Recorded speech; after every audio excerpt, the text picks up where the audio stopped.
这颗火棘目前看下来呢，它没有任何的特点，它的两杠都太直了。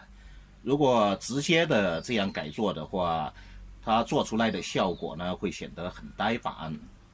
然后9月份用3杠改5杠的那个改丛林的那个实验呢，目前来说还算成功。所以今天打算把这一颗同样改做成一颗丛林式的。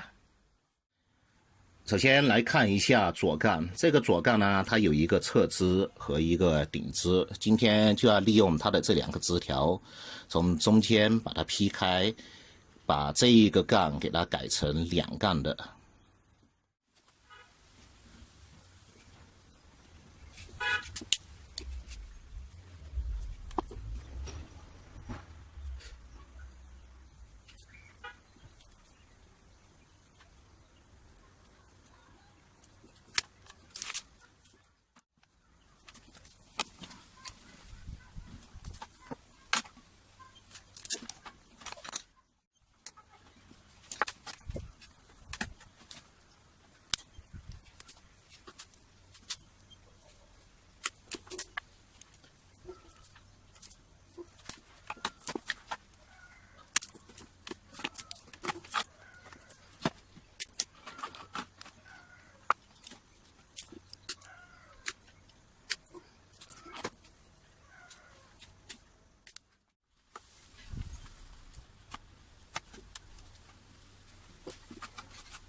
这一个主干顶部也是有2个枝条，同样的从中间把它劈开。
现在劈开之后呢，可以看到这一杠呢，它很粗，已经不可能拿弯了，所以就把它留作主树。